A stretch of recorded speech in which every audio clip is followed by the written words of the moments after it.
सभी को नमस्कार मित्रों। मैं गुरमीत सिंह भटनेर आईएएस की ऑनलाइन यूट्यूब क्लासेस में आप सभी का हार्दिक स्वागत करता हूं। आज हम जिस मुद्दे पे चर्चा करने जा रहे हैं वो है नीति आयोग। नीति आयोग के नाम से आप सभी लोग परिचित हैं, लेकिन नीति आयोग की संरचना क्या है, इसमें कौन सदस्य होते हैं, उनकी नियुक्ति कौन करता है, नीति आयोग फाइनली करता क्या है, नीति आयोग की जो प्रकृति है वो कैसी है, इन सारी चीज़ों को आज हमने एक एक करके अध्ययन करना है। हम बहुत सारे प्रश्नों का भी यहाँ पे जिक्र करेंगे, किस तरीके के प्रश्न बनने की संभावना रहती है और नीति आयोग का क्या कॉन्सेप्ट है। योजना आयोग जो कि नीति आयोग से पहले एक संस्था थी जिसको 1 जनवरी 2015 को आपको पता है समाप्त करके नीति आयोग के रूप में तब्दील कर दिया गया। उसके बारे में हम हल्का से परिचय लेंगे। योजना आयोग क्या था, कब बनाया गया था, उसकी संरचना कैसी थी। तो लगभग सब उन बिंदुओं पे आज हम चर्चा करने जा रहे हैं जिनका इम्पोर्टेंस एग्ज़ाम के पॉइंट ऑफ व्यू से है। तो मित्रों शुरू करते हैं। उससे पहले अगर आपने हमारे चैनल को सब्सक्राइब नहीं किया है तो प्लीज़ चैनल को सब्सक्राइब करें, वीडियो को लाइक करें, शेयर करें और सबसे इम्पोर्टेंट वीडियो पे कमेंट करें। तो ज़्यादा देर न करते हुए मित्रों हम मुद्दे पे लौटते हैं। हम बात करते हैं नीति आयोग। और नीति आयोग से पहले जैसे कि मैंने आपको कहा है हम बात करेंगे योजना आयोग की, क्योंकि नीति आयोग का इतिहास अगर अपने को देखना है तो योजना आयोग को पढ़े बगैर हम इसका इतिहास नहीं जान सकते। तो सबसे पहले हम हालांकि पढ़ हम नीति आयोग रहे हैं, लेकिन हल्का सा परिचय हम योजना आयोग के बारे में भी लेंगे। देखिए मित्रों, 15 मार्च 1950 को योजना आयोग यानी कि प्लानिंग कमीशन का गठन किया गया। हालांकि योजना आयोग आजकल अस्तित्व में नहीं है, लेकिन एग्जामिनर का क्या भरोसा, प्रश्न कहाँ से उठा ले। हम नीति आयोग रटे जा रहे हैं और वो प्रश्न योजना आयोग से पूछ ले तो पूछ सकता है। और देखिए कुछ एक बिंदु ऐसे होते हैं जो किसी सिलेबस के मोहताज नहीं होते। ऐसा नहीं होता कि हाँ योजना आयोग हमारे सिलेबस में लिखा हुआ नहीं है तो प्रश्न कैसे आ जाएगा, आ सकता है। अगर नीति आयोग लिखा हुआ है तो योजना आयोग से प्रश्न आने की संभावना है, बिल्कुल है। 15 मार्च 1950 को योजना आयोग का गठन किया गया, योजना आयोग की स्थापना की गई। इसकी स्थापना के पीछे भी अगर हम बात करें तो के.सी. नियोगी की अध्यक्षता में एक आयोग कह दें, एक अनुसंधान कमेटी कह सकते हैं, गठित की गई थी जिसका नाम था एडवाइजरी प्लानिंग बोर्ड। और के.सी. नियोगी के इस एडवाइजरी प्लानिंग बोर्ड ने, जो कि 1946 में गठित की गई थी, कुछ अध्ययन किया और उस जो अध्ययन किया उसके बावजूद एक रिजल्ट निकाला और उस रिजल्ट में उन्होंने ऐसी अनुशंसा की, ऐसा उनका रिकमेंडेशन था कि हमें राष्ट्रीय स्तर पर एक प्लानिंग बनाने के लिए एक कमीशन बनाना चाहिए, यानी कि राष्ट्रीय स्तर पर किस प्रकार की योजना बननी चाहिए, ऐसा एक कमीशन बनाना चाहिए। और उन्हीं की अनुशंसा पर 1950 में हमने वो कमीशन बनाया जिसका नाम था प्लानिंग कमीशन योजना आयोग। ये तो बात हो गई इसके गठन की। अब योजना आयोग ने किया क्या, योजना आयोग ने प्लानिंग बनानी शुरू की और जो प्लानिंग उन्होंने तैयार की थी, आपको आइडिया है कि पंचवर्षीय योजनाएं जो कि कौन तैयार करता था, प्लानिंग कमीशन तैयार करता था कि अगले 5 वर्ष में हमें कितना पैसा किस मद पे व्यय करना है, किस क्षेत्र में हमें कितना विकास करना है, क्या लक्ष्य हमें रखने हैं, ऊर्जा के क्षेत्र में हमें कितने विकास का लक्ष्य रखना है, शिक्षा के क्षेत्र में हमारा विकास का लक्ष्य कितना रहेगा, है ना, ग्रामीण विकास या फिर सेवाओं के क्षेत्र में हमारा विकास जो है हम किस सीमा तक वो विकास करना चाहते हैं। ऐसी पंचवर्षीय योजनाएं तैयार हो रही थी 1950 से लेकर, आपको आइडिया है। और 2017 तक आपको पता है कि 12वीं पंचवर्षीय योजना समाप्त हो चुकी है। उसके बाद कोई पंचवर्षीय योजना नहीं बनाई गई, क्योंकि योजना बनाई ही क्यों जाएगी, क्योंकि योजना बनाने वाला जो कमीशन था प्लानिंग कमीशन, जब प्लानिंग कमीशन ही नहीं रहा तो फिर पंचवर्षीय योजनाएं भी नहीं रही। तो उसके बाद में 15 अगस्त की अगर हम बात करते हैं 2014 को, तो प्रधानमंत्री जी ने घोषणा की थी कि हम योजना आयोग की जगह एक नया कमीशन, एक नया आयोग लेके आ रहे हैं जिसका नाम है NITI Aayog, national institute for transforming India. Bharat परिवर्तन राष्ट्रीय भारत परिवर्तन संस्थान आयोग। यहाँ पे दो शब्द हैं मित्रों, संस्थान और आयोग। अब पहले तो हमें ये समझ में नहीं आ रहा कि नीति आयोग जो है वो संस्थान है या आयोग है, क्योंकि संस्थान इंस्टीट्यूट और आयोग ये दो कॉन्सेप्ट बड़े अलग अलग कॉन्सेप्ट होते हैं। और देखिए बड़ी विचित्र बात है कि इसमें दोनों शब्द हैं, राष्ट्रीय भारत परिवर्तन संस्थान आयोग। तो हम यहाँ पे ये कह नहीं सकते कि भाई जो नीति आयोग है वो एक संस्थान है या फिर जो आयोग है या फिर वो दोनों है। जब हम इसकी संरचना पढ़ेंगे हमें हमारे शब्दों का उत्तर मिल जाएगा कि वो संस्थान है या वो आयोग है। और अगर आपको यहीं पे जानना है तो बता देता हूँ कि संस्थान और आयोग दोनों हैं। नीति आयोग की प्रकृति एक संस्थान जैसी भी है, एक इंस्टीट्यूट जैसी भी है, और नीति आयोग तो है ही। मैं आपको साथ साथ में बता भी दूंगा कि इसमें संस्थान वाले कौन कौन से लक्षण हैं और आयोग वाले कौन कौन से लक्षण हैं। 1 जनवरी 2015 को नीति आयोग का गठन कर दिया गया, नीति आयोग की स्थापना कर दी गई। नीति आयोग की स्थापना किसके द्वारा की गई? क्या नीति आयोग एक कॉन्स्टिट्यूशनल बॉडी है? क्या नीति आयोग एक नॉन कॉन्स्टिट्यूशनल बॉडी है? क्या नीति आयोग लीगल बॉडी है? नीति आयोग कैसी बॉडी है? पहला प्रश्न तो यहाँ पे बनता है। ये नीति प्रश्न आ जाएगा, नीति आयोग के बारे में निम्न में से कौन सा कथन सत्य है या फिर असत्य है, और वहाँ पे लिख देंगे कि यह एक संवैधानिक निकाय है, यह एक गैर संवैधानिक निकाय है, यह एक वैधानिक निकाय है ना। ऐसे प्रश्न लिखे जा सकते हैं। तो पहले हम इसकी संरचना की बात इसकी प्रकृति की बात करेंगे।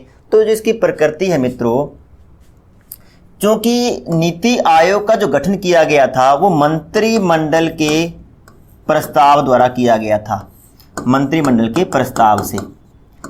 इस मंत्रिमंडल प्रस्ताव को चाहे तो आप मंत्रिमंडल प्रस्ताव बोल लीजिए, चाहे इसको कार्यपालिका प्रस्ताव बोल लीजिए, और चाहे इसको राष्ट्रपति के आदेश से निर्मित बोल लीजिए, एक ही बात है।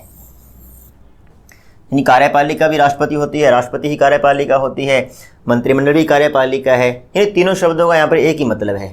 अगर तीनों में से कोई भी आ जाए तो आप उस पर टिक कर देना, सही होगा।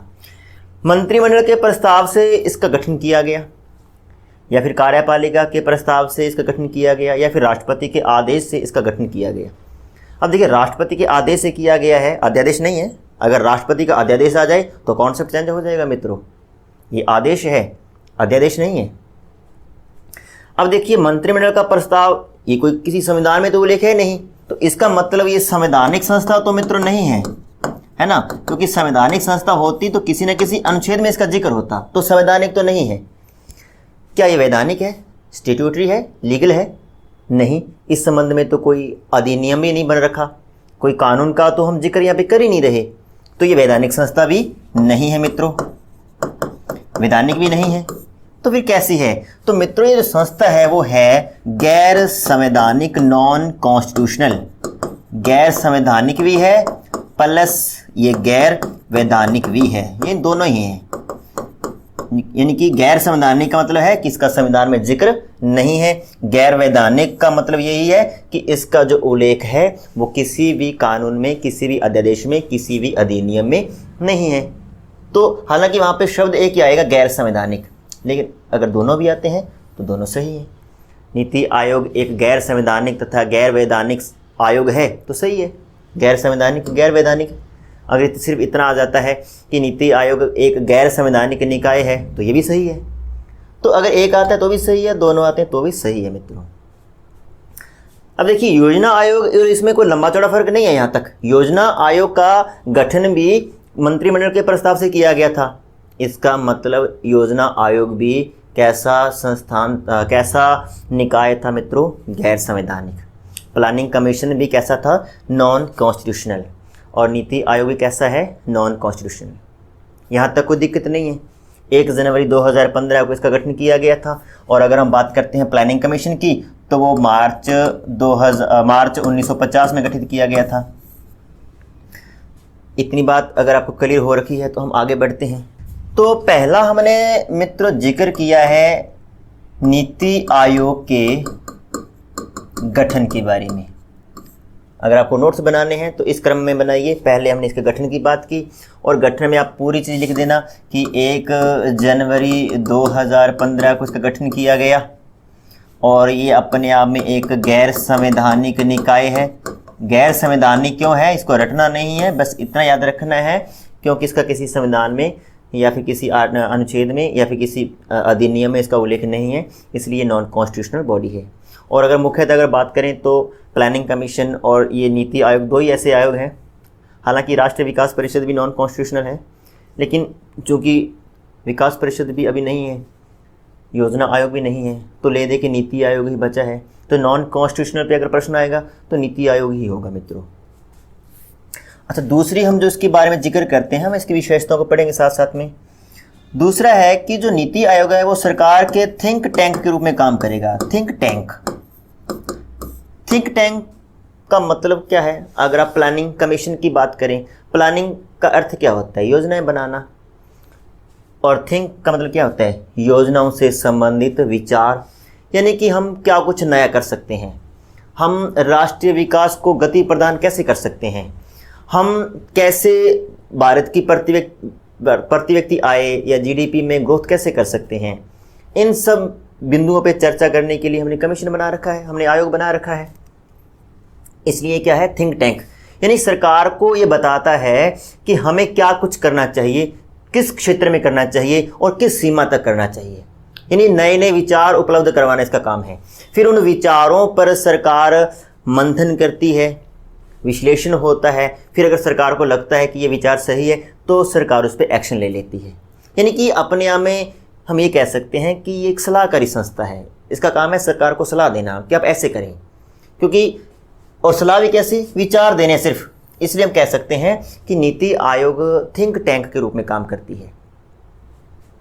तीसरी अगर हम इसकी बात करें मित्रों, अब हम इसकी संरचना की बात करते हैं। हम आगे बढ़ते हैं इसकी संरचना की ओर। तो मैं यहाँ पे हेडिंग लिख देता हूँ, संरचना। इसकी संरचना कैसी है? संरचना में काफ़ी सारे प्रश्न बनते हैं और मोस्टली संरचना से प्रश्न बनने की संभावना है। देखिए, पहला हम देखेंगे कि भाई नीति आयोग का अध्यक्ष। सबसे पहले तो हम अध्यक्ष का जिक्र करेंगे। पहले हम बात करेंगे कि इसका अध्यक्ष कौन होता है, और अध्यक्ष से आप सभी लोग परिचित हैं। इसका अध्यक्ष होता है पदेन प्रधानमंत्री, यानी पदेन अध्यक्ष होता है। जो प्रधानमंत्री है वही नीति आयोग का अध्यक्ष है। मोदी जी नीति आयोग के अध्यक्ष नहीं कह सकते हम कि भाई मोदी जी नीति आयोग के अध्यक्ष हैं। मोदी जी नीति आयोग के अध्यक्ष तभी हैं अगर वे प्रधानमंत्री हैं। अगर वे प्रधानमंत्री के रूप में अपना पद उनका समाप्त हो जाता है तो जो भी नया प्रधानमंत्री बनेगा वो नीति आयोग के अध्यक्ष होंगे।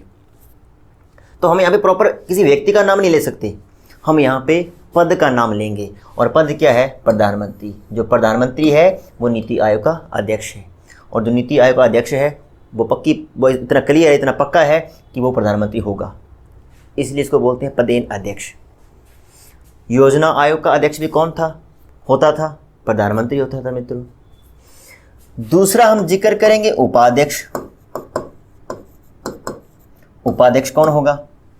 तो उपाध्यक्ष के रूप में मुख्यतः किसी ऐसे व्यक्ति को नियुक्त किया जाएगा जिसको अर्थशास्त्र के बारे में नॉलेज हो, अच्छा सर्वश्रेष्ठ श्रेणी का अर्थशास्त्री है, ताकि वो देश के विकास को एक नई दिशा दे सके।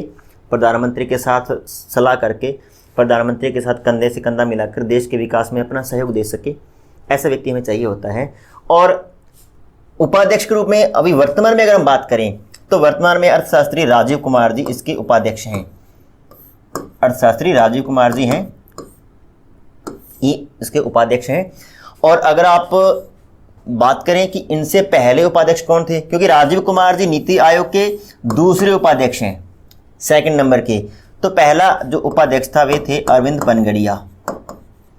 अरविंद पनगड़िया। इसी तरीके से प्लानिंग कमीशन में भी उपाध्यक्ष होता था, यहाँ पर भी उपाध्यक्ष है, बिल्कुल सेम है। अब हम बात करते हैं कि उपाध्यक्ष की नियुक्ति कौन करेगा। भाई अध्यक्ष की नियुक्ति का तो सवाल ही नहीं उठता, जो प्रधानमंत्री है वो नीति आयोग का अध्यक्ष है, सवाल ही नहीं उठता। उपाध्यक्ष राजीव कुमार जी हैं, तो इनकी नियुक्ति किसने की, किस बेस पे की, और इनका जो टेन्योर है वो कितना होगा। तो देखिए, जो भी उपाध्यक्ष होगा इसकी जो नियुक्ति करेंगे वो हमेशा प्रधानमंत्री करेंगे। नियुक्ति कौन करेगा? प्राइम मिनिस्टर, पहली बात। दूसरी बात, अगर हम बात करेंगे इनकी क्वालिफिकेशन की, इनकी योग्यता की, तो यहाँ पे कोई जिक्र नहीं कर रखा है कि इनकी क्वालिफिकेशन क्या होगी, ऐसा लिखा नहीं गया है। हालांकि अरविंद पनगड़िया भी एक बहुत बड़े अर्थशास्त्री रहे हैं, राजीव कुमार जी भी बहुत बड़े अर्थशास्त्री रहे हैं, यानी कि अर्थशास्त्री को ही हम उपाध्यक्ष के रूप में नॉमिनेट कर रहे हैं, नियुक्त कर रहे हैं। लेकिन इसका मतलब ये नहीं है कि सिर्फ अर्थशास्त्री को ही यहाँ पे नियुक्त किया जाएगा, क्योंकि क्वालिफिकेशन का तो उल्लेख ही नहीं कर रखा ना, योग्यताओं के बारे में कुछ नहीं लिखा गया है। और तीसरी अगर बात करें हम कार्यकाल की, तो मित्रों कार्यकाल का भी यहाँ पे कोई जिक्र नहीं किया गया है। लेकिन कुछ सीमा तक हमें ऐसे संकेत मिल रहे हैं कि उपाध्यक्ष के रूप में किसी न किसी अर्थशास्त्री को या फिर किसी महान विशेषज्ञ को ही नियुक्त किया जाएगा। नियुक्ति कौन करेगा? प्रधानमंत्री। योग्यता क्या होगी? वो पता नहीं हमें। कार्यकाल कितना होगा? हमें नहीं पता। फिर हम बात करते हैं इनके दर्जे की, यानी कि इनका स्टेटस, उपाध्यक्ष का स्टेटस किसके बराबर होता है? प्रश्न आ जाएगा कि उपाध्यक्ष का स्टेटस होता है कैबिनेट मंत्री के बराबर, राज्य मंत्री के बराबर, संसदीय सचिव के बराबर, ऐसे करके सर्वोच्च न्यायालय के मुख्य न्यायाधीश के बराबर। तो इनका जो दर्जा होता है वो सेंट्रल गवर्नमेंट के, यानी कि केंद्रीय कैबिनेट मंत्री के बराबर होगा। केंद्रीय कैबिनेट मंत्री। देखिए मित्रों, अगर राज्य कैबिनेट मंत्री लिख दिए तो गलत हो जाएगा। सिर्फ कैबिनेट मंत्री ही रटना नहीं है, इतना भी याद रखना कि वो सेंट्रल कैबिनेट मिनिस्टर होना चाहिए। स्टेट कैबिनेट मिनिस्टर अगर आता है तो गलत हो जाएगा। सेंट्रल कैबिनेट मिनिस्टर के बराबर दर्जा होगा। दर्जे का मतलब है कि जितना वेतन, जितने भत्ते, जितनी सुविधाएं कैबिनेट मंत्री को मिलती है, वो सारी सुविधाएं, वेतन, भत्ते जो हैं वो उपाध्यक्ष को मिलेंगे। राजीव कुमार जी ने एक बुक भी लिखी है, काफ़ी इम्पोर्टेंट भी बुक है, मोदी एंड हीज चैलेंजेस, यानी कि मोदी जी और उनके सामने चुनौतियाँ, बुक लिखी गई है। मोदी जी पे इन्होंने बुक लिखी है, तो कुछ सीमा तक हम ये मान सकते हैं कि इनका उपाध्यक्ष बनना फिक्स था, निश्चित था।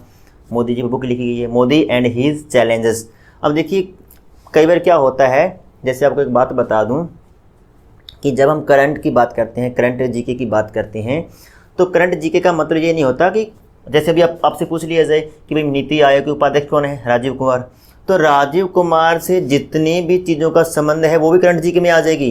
राजीव कुमार जी ने कौन सी बुक लिखी है, वो किस संस्थान के अन्य किसी, मान लीजिए किसी एनजीओ के या किसी अन्य ट्रस्ट के या अन्य किसी संस्थान के वो अध्यक्ष हैं, तो वो कौन सा संस्थान है, प्रश्न पूछा जा सकता है, संभव है मित्रों। तो पहले मैंने बता दिया कि इनकी बुक है मोदी एंड हीज चैलेंजेस। और दूसरा अगर मैं बात करूं मित्रों, एक फाउंडेशन है जिसका नाम है पहले इंडिया फाउंडेशन के ये अध्यक्ष भी रहे हैं। तो ये प्रश्न भी पूछा जाना मुमकिन है, संभव है। तो इन चीज़ों को भी आपको ख्याल में रखना है कि जब हम किसी भी करंट की बात करते हैं, करंट जीके की बात करते हैं, अब मान लीजिए कोई सेलिब्रिटी है, कोई नेता है, मान लीजिए कोई पूर्व प्रधानमंत्री है या पूर्व राष्ट्रपति है जिनका कि निधन हो चुका है, और करंट जीके की बात करें तो मान लीजिए जिस महीने में हमारा एग्ज़ाम है उसी महीने में उनके निधन की तारीख है, तो ये भी करंट जीके बन जाएगा कि वो कौन सा प्रधानमंत्री है। फिर उनसे संबंधित कोई पुस्तक है, उनसे संबंधित कोई फाउंडेशन है, उनसे संबंधित कोई गतिविधि है, उनसे संबंधित कोई प्लानिंग है, कोई योजना है, तो वो भी पूछे जाने की संभावना रहती है।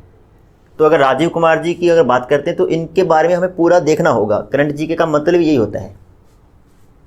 तो 3-4 बातें मैंने बता दी। नियुक्ति प्रधानमंत्री करते हैं, कार्यकाल पता नहीं है, योग्यता पता नहीं है, दर्जा इनका कैबिनेट मंत्री के बराबर होता है, इनकी बुक है मोदी एंड हीज चैलेंजेस, और इनको ये जो है वो पहले भारत फाउंडेशन के, पहले इंडिया फाउंडेशन के अध्यक्ष रह चुके हैं। अब हम बढ़ते हैं तीसरे नंबर पे। कौन आता है? तीसरे नंबर पे मित्रों आता है फुल टाइम मेंबर।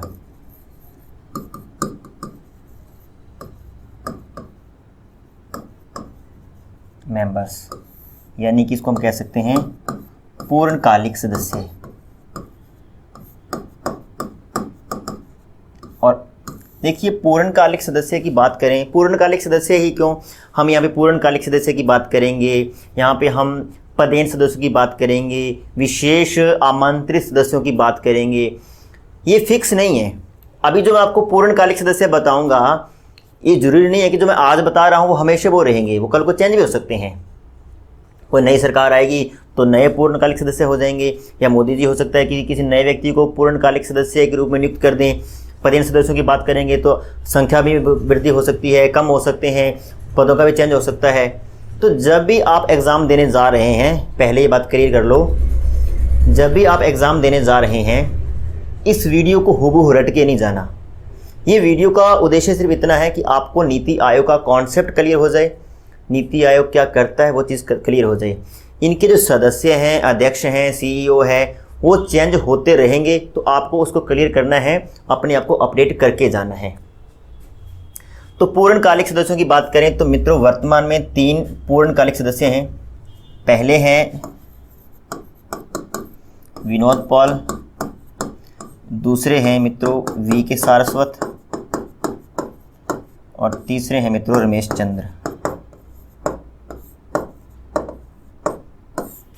कौन कौन है? विनोद पॉल, वी के सारस्वत और रमेश चंद्र। अब अगर आपसे पूछ लिया जाए कि पूर्णकालिक सदस्य के रूप में किसको नियुक्त किया जाएगा, तो हमें नहीं पता किसको नियुक्त किया जाएगा।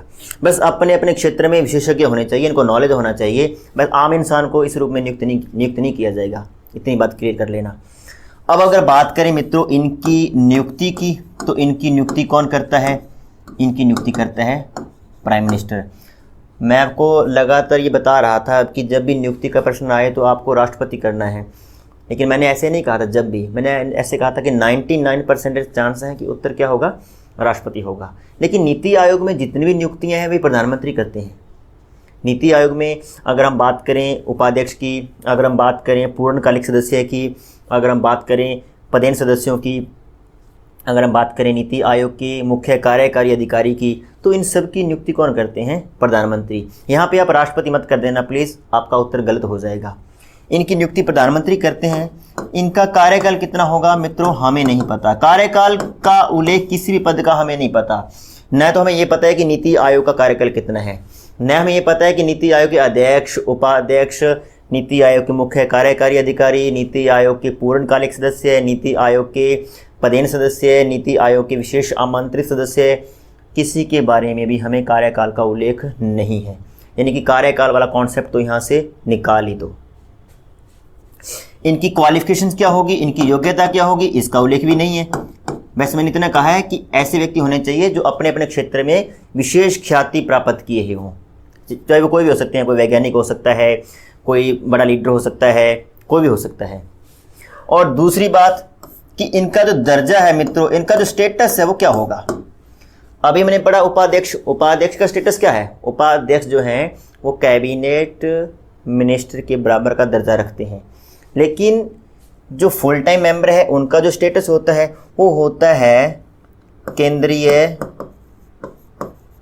राज्य मंत्री, यानी कि सेंट्रल स्टेट मिनिस्टर के बराबर इनका दर्जा होता है।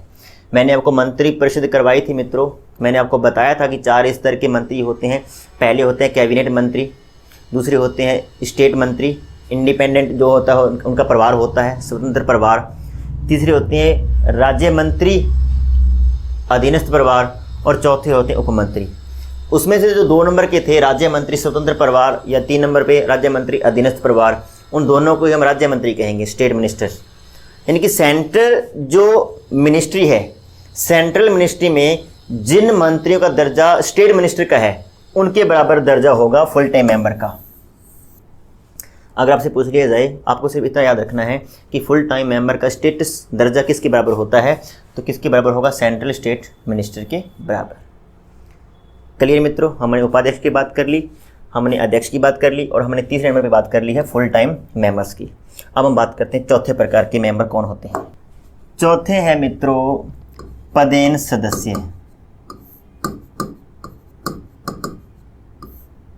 Ex officio members.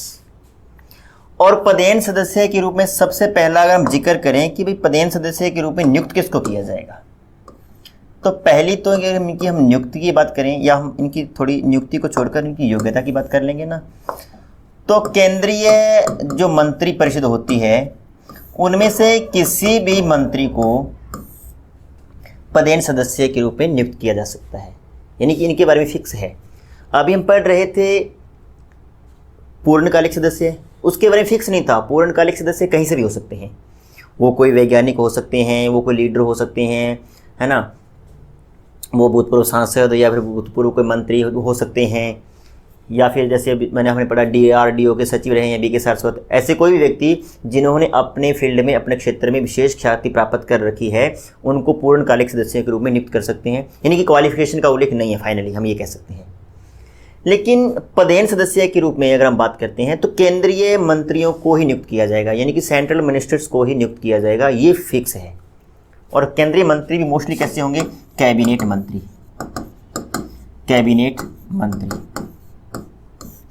अगर वर्तमान में बात करें कि पदेन सदस्य के रूप में कौन कौन व्यक्ति हैं जिनको नियुक्त किया गया है, तो इस संदर्भ में हम बात करेंगे 4 मंत्रियों की।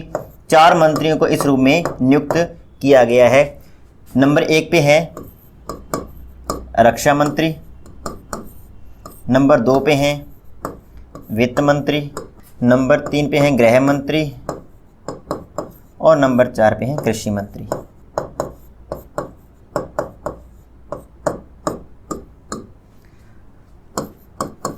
मैं यहाँ पे नाम लिख देता हूँ। देखिए मित्रों, एक्स ऑफिशियो की हम अगर बात करें, एक्स ऑफिशियो मेंबर्स के रूप में मैंने जैसे आपको बताया कि सेंट्रल मिनिस्टर जो होंगे उन्हीं को ही नियुक्त किया जाएगा, ये इनके बारे में फिक्स है। चाहे आप इनकी क्वालिफिकेशन मान लो या कुछ भी मान लो, कि कैबिनेट मंत्रियों को ही एक्स ऑफिशियो मेंबर्स के रूप में नियुक्त किया जाएगा। लेकिन इसको रटना नहीं है। अगर आप सोचो कि हाँ, रक्षा मंत्री, एक तो रक्षा मंत्री होगा, एक वित्त मंत्री होगा, एक गृह मंत्री होगा, एक कृषि मंत्री होगा, ये जरूरी नहीं है। कल को हो सकता है कि इसमें रेल मंत्री को डाल दिया जाए, कल को हो सकता है कि इसमें सड़क मंत्री को डाल दिया जाए, परिवहन मंत्री को डाल दिया जाए, कुछ भी हो सकता है। तो मैंने आपको पहले बता दिया कि रक्षा मंत्री, वित्त मंत्री, गृह मंत्री ये फिक्स नहीं है, इनमें चेंजेस हो सकते हैं।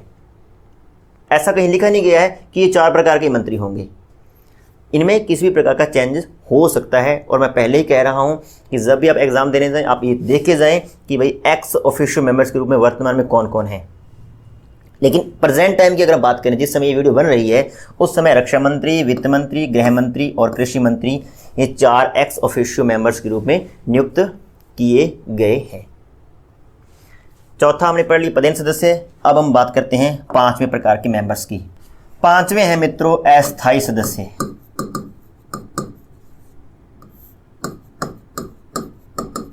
अस्थायी सदस्य यानी कि ये स्थायी नहीं है। और अस्थायी सदस्यों के रूप में नियुक्त करने वाले सदस्यों की संख्या कितनी है? 2 है। अब दूसरा हम इसमें पढ़ेंगे कि अस्थायी मेंबर्स के रूप में जो है किन को नियुक्त किया जाएगा, यानी कि उनकी क्वालिफिकेशंस क्या होनी चाहिए। तो यहाँ पे लिखा गया है कि या तो किसी यूनिवर्सिटी के प्रोफेसर हों, या फिर वो अनुसंधान जो संगठन होते हैं, रिसर्च इंस्टीट्यूट जो होते हैं, उनसे संबंधित कोई प्राधिकारी हो, कोई प्रोफेसर हो। ऐसे व्यक्ति को ही अस्थायी सदस्य के रूप में नियुक्त किया जाएगा। या तो किसी यूनिवर्सिटी के प्रोफेसर हों, या फिर वो रिसर्च इंस्टीट्यूट के कोई प्रोफेसर हों, या कोई प्राधिकारी वर्ग से हो, इनको नियुक्त किया जाएगा। हालांकि अस्थायी जो मेंबर हैं, इनके रूप में अभी तक किसी को भी नियुक्त नहीं किया गया है। विशेष आमंत्रित सदस्य, हम संरचना की बात कर रहे हैं, तो 6ठे नंबर पे आते हैं स्पेशल इनवाइटीज मेंबर्स। और इसमें वर्तमान में मित्रों 4 हैं। एक तो है नितिन गडकरी जी, एक हैं पीयूष गोयल जी, थावरचंद गहलोत जी और राव इंद्रजीत सिंह। नितिन गडकरी, जिनके पास आपको पता है कि राष्ट्रीय राजमार्गों से संबंधित जो प्रभार है। पीयूष गोयल जो कि वर्तमान में रेल मंत्री के पद पर कार्यरत हैं। थावरचंद गहलोत, जिनके पास सामाजिक न्याय और अधिकारिता ये जो प्रभार है इनके पास है, सामाजिक न्याय और अधिकारिता। और अगले हैं राव इंद्रजीत सिंह, जिनके पास सांख्यिकी यानी कि स्टैटिक्स जो प्रभार है इनके पास है। तो ये 4 प्रकार के जो मेंबर हैं मित्रों, ये हैं स्पेशल इनवाइटीज मेंबर्स। आपसे प्रश्न पूछा जा सकता है करंट का कि निम्न में से कौन विशेष आमंत्रित सदस्य के रूप में नियुक्त है या कौन नियुक्त नहीं है। तो करंट में प्रश्न बनने की संभावना है। ऐसा कभी नहीं पूछा जाएगा कि विशेष आमंत्रित सदस्यों के रूप में किसको नियुक्त किया जाता है, कि वहाँ पे राष्ट्रीय राजमार्गों का जो मंत्रालय है उसके प्रभार, या फिर रेल मंत्री वगैरह, ऐसा नहीं, ये फिक्स नहीं है, ये चेंज हो सकते हैं। तो आपको इस चीज़ का ख्याल रखना है। आपको देखना है कि करंट में कौन है, इनकी क्वालिफिकेशंस का उल्लेख नहीं है। जैसे मैंने बताया कि पदेन सदस्य की अगर हम बात करें एक्स ऑफिशियो, तो वहाँ पे लिखा है कि वो कैबिनेट मिनिस्टर ही होंगे, वहाँ पे लिखा हुआ है, फिक्स है, लेकिन यहाँ पे कुछ भी लिखा हुआ नहीं है मित्रों। तो विशेष आमंत्रित सदस्य। उसके बाद अगर हम जिक्र करें तो इसमें एक होता है मित्रों, अगर हम 7वें नंबर पे आते हैं, एक होता है CEO, जिसको बोलते हैं मुख्य कार्यकारी अधिकारी। आयोग में जो कमीशंस होते हैं उनमें कभी भी चीफ एग्जीक्यूटिव ऑफिसर नहीं होता, उसमें अध्यक्ष होते हैं, उपाध्यक्ष होते हैं। CEO हमेशा किसी न किसी संस्थान का, किसी न किसी इंस्टीट्यूट का हो सकता है। कोई उद्योग है, उससे संबंधित कोई संगठन है, उसका CEO हो सकता है। कोई कंपनी है, कोई इंडस्ट्री है, उसका CEO हो सकता है। आयोगों का कभी भी कोई CEO नहीं होता। तो जैसे मैंने आपको कहा था ना कि जो national institute for transforming India आयोग, यानी कि ये इंस्टीट्यूट भी है और आयोग भी है, तो मैंने कहा था कि इसमें दोनों लक्षण हैं। तो CEO का होना संस्थान होने की विशेषता है। नीति आयोग एक संस्थान है, ये सिद्ध होता है क्योंकि इसमें CEO का पद है। तो CEO का पद होना अपने आप में क्या है, संस्थान की विशेषता है, CEO है। और अगर बात करें कि CEO कौन होगा, क्वालिफिकेशन क्या होगी, उसकी हम बात करते हैं। पहले हम देखते हैं कि वर्तमान में CEO कौन है। तो वर्तमान में जो CEO है वो है अमिताभ कांत, जो कि नीति आयोग के 2nd नंबर के CEO हैं। इनसे पहले थे सिंधु श्री खुल्लर, ये फर्स्ट CEO थे या थी। अब देखिए, पहले तो हम इनकी देखते हैं क्वालिफिकेशंस, योग्यता क्या होती है। और योग्यता मैं बता दूं कि भारतीय प्रशासनिक सेवा का कोई भी जो अधिकारी है उनको इस पद पर नियुक्त किया जा सकता है। यानी कि भारतीय प्रशासनिक सेवा में उसको अपने पद का नॉलेज होना चाहिए, तो उनको CEO बनाया जा सकता है। यानी कि इनके बारे में लिखा हुआ है कि IAS जो है उनको ही CEO बनाया जाएगा, ये फिक्स है। यानी कि इनकी क्वालिफिकेशंस का उल्लेख है। लेकिन अगर हम बात करें मित्रों इनके टेन्योर की, इनका कार्यकाल की, तो कार्यकाल का उल्लेख नहीं है। फिर आप मुझसे पूछ सकते हैं कि सिंधु श्री खुल्लर पहले CEO थे, तो अमिताभ कांत किस बेस पे द्वारा बने? क्या सिंधु श्री खुल्लर का टाइम जो कह सकते हैं हम टेन्योर पूरा हो गया था? तो लेकिन हम कह रहे हैं टेन्योर का तो कोई उल्लेख ही नहीं है, तो फिर सिंधु श्री खुल्लर को किस बेस पे हटाया गया? तो मित्रों, जैसे मैंने आपको बताया कि भारतीय प्रशासनिक सेवा का ही कोई अधिकारी इस पद पे कार्यरत होगा, तो आपको आइडिया है कि जो प्रशासनिक सेवा के जो अधिकारी होते हैं उनका जो एक रिटायरमेंट एज होती है, उस रिटायरमेंट एज के बाद उनको हटना पड़ता है। तो सिंधु श्री खुल्लर का हम टेन्योर का तो जिक्र कर नहीं रहे, लेकिन उनकी रिटायरमेंट एज हो गई थी, इसलिए उनको ये पद छोड़ना पड़ा। और जैसे उन्होंने ये पद छोड़ा, अमिताभ कांत को 2nd CEO के रूप में नियुक्त कर दिया गया। और मित्रों, इनकी नियुक्ति भी कौन करता है? इनकी नियुक्ति भी प्राइम मिनिस्टर ही करते हैं। यानी कि नीति आयोग पर अगर कहें तो पूरा दबदबा PM का ही है। सभी प्रकार की नियुक्तियां, सभी प्रकार के जो रिमूवल है वो कौन करता है? प्राइम मिनिस्टर ही करता है। तो CEO होता है। वर्तमान में कौन है? अमिताभ कांत। और पहले कौन थे? सिंधु श्री खुल्लर। और मित्रों, अंत में जो हम इसके बारे में बात करेंगे, जो सबसे बड़ी विशेषता है नीति आयोग की, जहां से प्रश्न बनने की संभावना है, वो है गवर्निंग काउंसिल। गवर्निंग काउंसिल, या अगर आपको हिंदी में जिसको लिखें तो अधिशासी परिषद।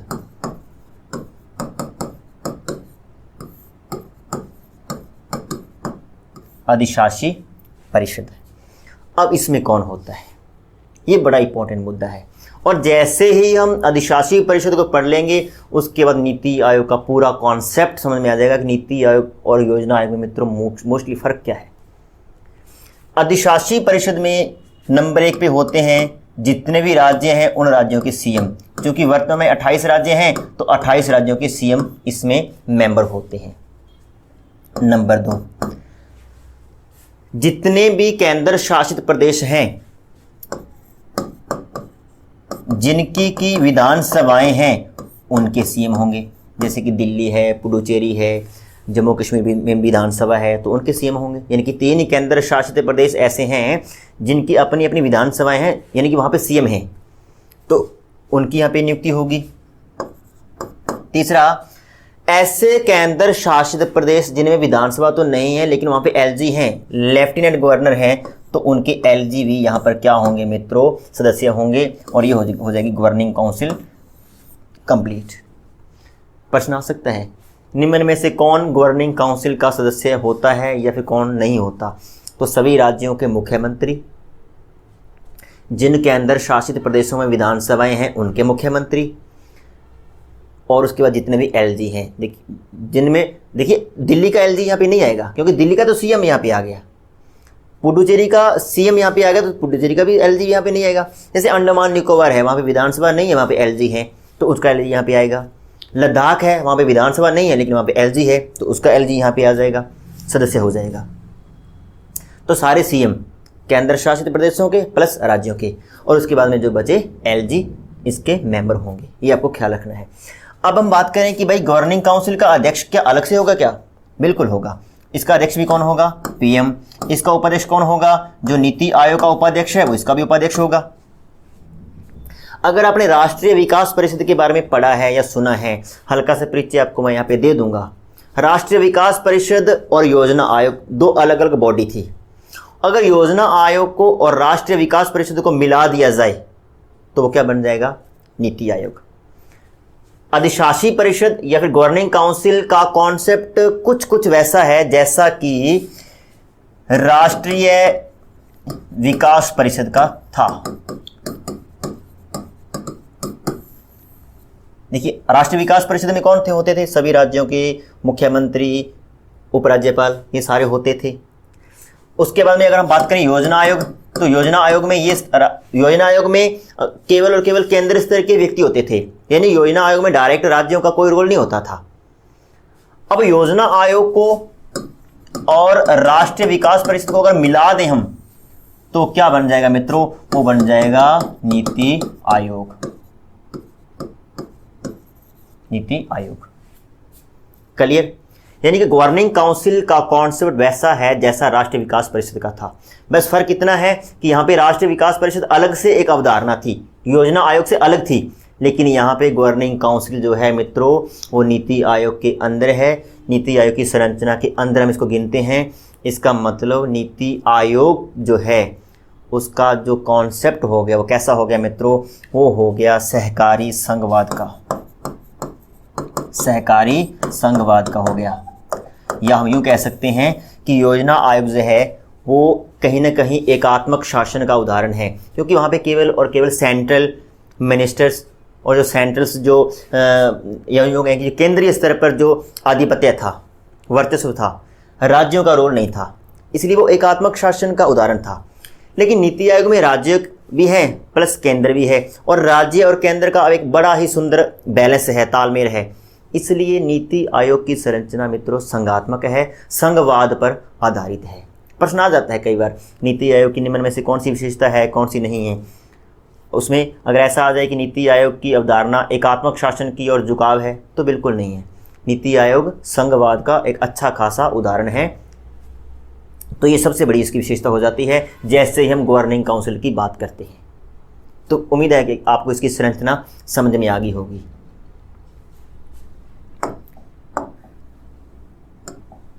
मैं दोबारा से जिक्र कर लेता हूँ कौन कौन होता है। नीति आयोग में एक अध्यक्ष होता है, नीति आयोग में एक उपाध्यक्ष होता है, नीति आयोग में पूर्णकालिक सदस्य होते हैं, नीति आयोग में पदेन सदस्य होते हैं, विशेष आमंत्रित सदस्य होते हैं, नीति आयोग में अस्थायी सदस्य होते हैं, और एक होता है सीईओ होता है, और लास्ट हम पढ़ रहे हैं गवर्निंग काउंसिल होती है। इन सारों से मिलकर बनता है नीति आयोग। अब अपने को देखना है कि नीति आयोग करता क्या है, नीति आयोग का मोस्टली काम क्या है। अब हम इसके कार्य देखते हैं।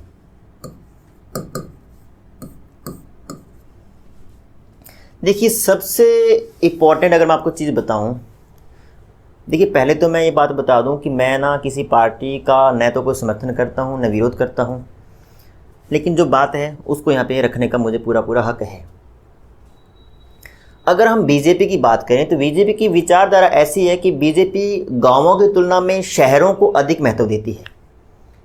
और गरीब जनता की बजाय पूंजीपतियों को, उद्योगपतियों को, व्यापारियों को अधिक महत्व देती है। ये कटु सत्य है, इसमें कोई टीका टिप्पणी आपको मेरे बारे में नहीं करनी है। अब बीजेपी ये चाह रही थी कि हम कुछ ऐसा कॉन्सेप्ट लेके आए कि हम गांवों को महत्व दें। शहरों को तो महत्व हम दे ही रहे हैं, ये तो बीजेपी की विचारधारा में साफ साफ दिख रहा है, लेकिन गांवों को महत्व दिया जाए।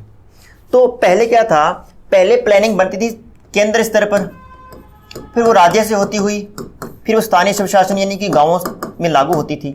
इसको बोलते थे up to bottom, up to bottom. अब इसको घुमा दिया गया, यानी कि प्लानिंग बनेगी निचले स्तर पर, ग्राम स्तर पर, फिर उसको ऊपर की ओर लेके जाएंगे, यानी कि इसको बोलते हैं बॉटम टू अप। अब सबसे बड़ा काम ये है कि गांवों का उत्थान करना है, गांवों का विकास करना है, दलितों का उत्थान करना है, जो भारत की जो पिछड़ी हुई जनता है उसका उत्थान करना है, उसको समाज की मुख्यधारा में जोड़ना है। सबसे बड़ा काम तो ये है। तो इसके लिए क्या करना होगा कि निचले स्तर से प्लानिंग तैयार करेंगे, उसको ऊपर की ओर लेके जाएंगे। अप टू बॉटम की बजाय इसका कॉन्सेप्ट क्या हो जाएगा, बॉटम टू अप। सबसे बड़ी बात तो ये हो जाएगी, पहला काम हो जाएगा। हम यहाँ पे इसका जिक्र कर देते हैं।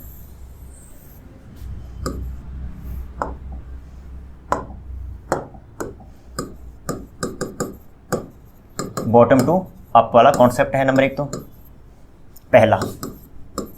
दूसरा, देखिए मोदी जी जब से सत्ता में आए हैं 2014 से, और मोदी जी का जो मुख्य फोकस रहा है आप सभी को पता है, टेक्नोलॉजी, प्रौद्योगिकी पे उनका मुख्यतः फोकस रहा है। सूचना प्रौद्योगिकी पर तो अधिक फोकस उन्होंने कर रखा है। अब मोदी चाहते हैं कि जो ये टेक्नोलॉजी की हम बात कर रहे हैं, सूचना प्रौद्योगिकी की बात कर रहे हैं, इसका देश के विकास में सहयोग लिया जाए। तो दूसरा काम क्या हो जाएगा, दूसरा काम है मित्रों कि जो देश के संसाधन हैं, चाहे वो मानवीय संसाधन हैं, भौतिक संसाधन हैं, कैसे भी संसाधन हैं, देश के संसाधनों का समुचित उपयोग किया जाए, और उस समुचित उपयोग हेतु क्या करना है, सूचना व प्रौद्योगिकी का सहयोग लेना है। क्लियर मित्रों, पहला तो होगा बॉटम टू अप चलना है अपने को, नीचे से ऊपर की ओर।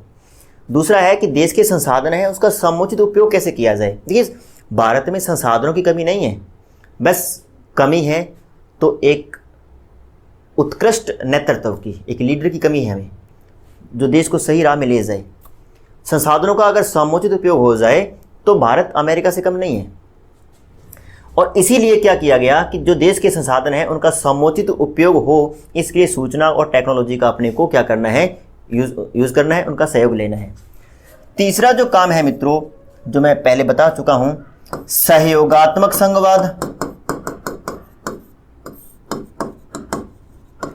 या फिर इसको हम कह सकते हैं सहकारी संघवाद को बढ़ावा देना। देखिए अगर किसी शासन प्रणाली में सेंटर हावी है, यानी केंद्र का बोलबाला है, राज्यों का कोई खास रोल नहीं है, तो इस प्रकार के शासन को हम एकात्मक शासन कहते हैं। और अगर राज्य प्लस केंद्र एक बैलेंस करते हुए आगे बढ़ रहे हैं तो इसको हम बोलते हैं संघवाद। इसी चीज़ को बढ़ावा देने के लिए, यानी कि जब देश के विकास के लिए प्लानिंग तैयार हो रही है, योजनाएं बन रही है, तब केवल सेंटर योजना नहीं बनाएगा, राज्य भी अपने विचार रखेंगे, राज्यों की भी भूमिका होगी, दोनों मिलजुल कर आगे बढ़ेंगे। और इस बैलेंस को हम क्या नाम दे रहे हैं, सहयोगात्मक संघवाद, सहकारी संघवाद, और इसको बढ़ावा देना नीति आयोग का मुख्य काम है। आपने एक कॉन्सेप्ट सुना होगा मित्रों, टीम इंडिया।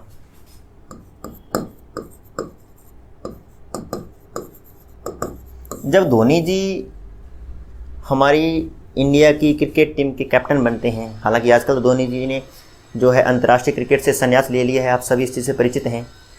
तो उससे पहले क्या होता था, हालांकि उससे पहले भी कैप्टन थे, अजरुद्दीन जी रहे हैं, गांगुली जी रहे हैं, कुछ समय तक सचिन तेंदुलकर जी भी कैप्टन के रूप में काम कर चुके हैं। तो उस समय जितने भी प्रकार की हमने जीत हासिल की है अंतर्राष्ट्रीय क्रिकेट में या किसी भी तरीके से, तो पर्सनल हर खिलाड़ी का अपना रोल होता था। एक सामूहिकता बनाने के लिए धोनी जी एक कॉन्सेप्ट लेके आए, उसका नाम था टीम इंडिया।